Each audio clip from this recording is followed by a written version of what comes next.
Shalom, saudara-saudara yang saya kasih dalam nama Tuhan Yesus Kristus. Kita percaya bahwa sampai hari ini kita bisa ada semua karena anugerah Tuhan. Dalam khotbah saya akan beri judul bahwa kita akan menjadi pusat perhatiannya Tuhan. Menjadi pusat perhatiannya Tuhan. Dalam Yesaya pasal yang kedua, ayat yang kedua saya baca bahwa akan terjadi pada hari-hari yang terakhir. Gunung tempat rumah Tuhan akan berdiri tegak di hulu, gunung-gunung dan menjulang tinggi di atas bukit-bukit. Segala bangsa akan berduyun-duyun ke sana, dan banyak suku bangsa akan pergi serta berkata, "Mari kita naik ke gunung Tuhan, ke rumah Allah Yakub, supaya ia mengajar kita tentang jalan-jalannya, dan supaya kita berjalan sepenuhnya, sebab dari Sion akan keluar pengajaran dan firman Tuhan dari Yerusalem." Kalau kita memperhatikan ayat ini, bahwa Sion akan menjadi pusat perhatiannya Tuhan. Menjadi pusat perhatiannya Tuhan adalah menjadi objek perhatian pokok utamanya Tuhan.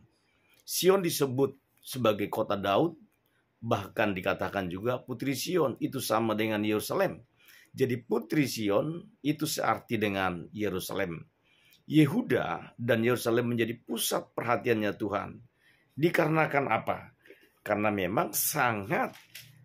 Tuhan sangat memfokuskan Sion. Dan dikatakan bahwa ayat 21, dan ia akan masuk ke dalam lekuk-lekuk di gunung batu dan ke dalam celah-celah di bukit batu terhadap kedahsyatan Tuhan dan terhadap semarak kemegahannya pada waktu ia bangkit menakut-nakuti bumi. Kita percaya bahwa kita pun akan menjadi pusat perhatiannya Tuhan, seperti yang saya katakan tadi. Di dalam Alkitab ada beberapa contoh yang menjadi pusat perhatiannya Tuhan. Yang pertama adalah Abraham. Abraham dikatakan bahwa dia menjadi bapa orang percaya. Kenapa dia menjadi pusat perhatiannya Tuhan? Karena Abraham adalah orang yang taat.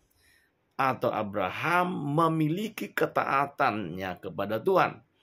Ketika Tuhan berkata, Abraham kau harus keluar dari Ur Kasdim. Dan Abraham tidak mengetahui di mana tempat itu. Tapi Abraham dia taat kepada Tuhan. Apa yang dikatakan Tuhan, dia lakukan. Lalu Abraham juga dia siap menghadapi risiko.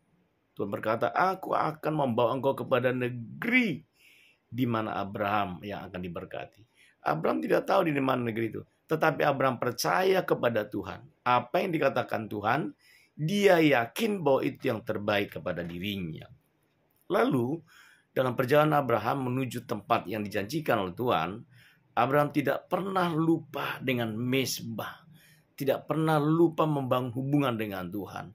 Maka disitulah letak di mana Tuhan mempercayakan Abraham menjadi bapa orang percaya. Dan Abraham adalah salah satu pusat perhatiannya Tuhan di zaman itu. Yang kedua, di dalam Alkitab ada namanya Daud. Daud juga menjadi pusat perhatiannya Tuhan. Karena Daud menjadi Raja Israel. Kenapa dia menjadi pusat perhatiannya Tuhan? Yang pertama adalah karena Daud adalah seorang pekerja keras. Dia biasa mengembalakan domba milik orang tuanya. Setiap hari dia pergi untuk mengembalakan domba. Dia tidak pernah punya alasan apapun. Tetapi dia percaya bahwa melalui ketaatannya, kesetiaannya yang dipercayakan Tuhan kepadanya melalui orang tuanya, dia pasti berhasil. Dan memang Daud menjadi orang yang dipakai Tuhan menjadi Raja Israel di zaman itu. Daud juga memiliki kerendahan hati. Dan dia tulus mengerjakannya. Dia tidak neko-neko. Dia tidak tipu-tipu. Tapi Daud tulus untuk melakukannya. Karena dia percaya bahwa apa yang dijanjikan Tuhan terhadapnya itu pasti terjadi. Yang ketiga ada namanya Yosua. Yosua dia bersama-sama dengan Musa. Baik pada waktu dia di Mesir, dia selalu bersama dengan Musa. Apakah ada peluang untuk Yosua untuk mengkudeta Musa? Ada. Tetapi Yosua tidak pernah lakukan itu. Yosua tetap komitmen sebagai seorang bawahan. Dia komitmen karena dia sadar dia ada di bawah otoritas. Maka Yosua di zaman itu dia berhasil. Maka ketika dikatakan Musa meninggal, maka Yosua lah yang melanjutkan tongkat estafet untuk membawa Israel sampai ke Kanaan. Yosua tidak hanya komitmen kepada pemimpin, tapi ada komitmen juga kepada Tuhan. Baik lewat ibadahnya, bahkan komitmen bagi keluarganya, supaya semua keluarganya, supaya beribadah kepada Tuhan. Dia berkata dalam Yosua 24, 14-15, aku dan seisi rumahku akan beribadah kepada Tuhan. Artinya, komitmen beribadah.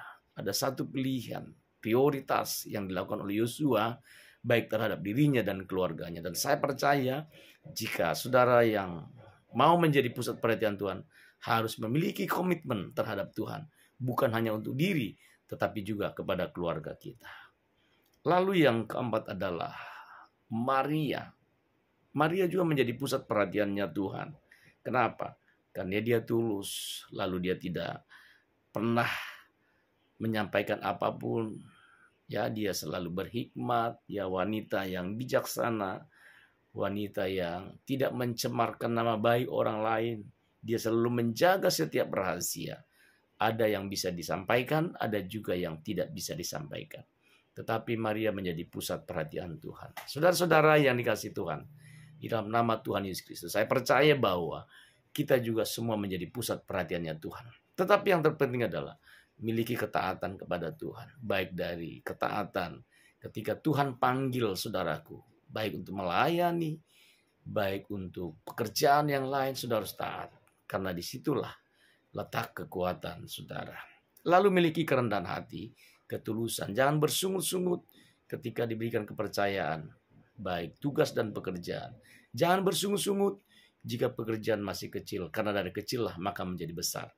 Yang ketiga adalah miliki komitmen, ada integritas. Apa yang kau katakan itu akan terjadi. Ketika memiliki komitmen kepada Tuhan, tidak ada ilah lain, tidak ada Allah lain selain Yesus Kristus yang menjadi penolong dalam kehidupan kita. Dan saya percaya bahwa firman ini, khotbah ini akan menjadi berkat bagi kita semuanya. Dan maju terus apapun yang saudara hadapi, apapun yang saudara kerjakan, pasti berhasil jika saudara memiliki komitmen, ketulusan. Lalu sebagai pekerja keras seperti Daud tadi, adalah seorang pekerja keras, dia tidak memilih apa-apa, dia kerjakan apa yang bisa dikerjakan. Dan saya percaya kita semua bisa lakukan itu, karena Tuhan yang mempercayakan kepada kita. Doa saya, kiranya saudara menjadi pusat perhatiannya Tuhan, dari sekarang dan sampai selama-lamanya. Amin.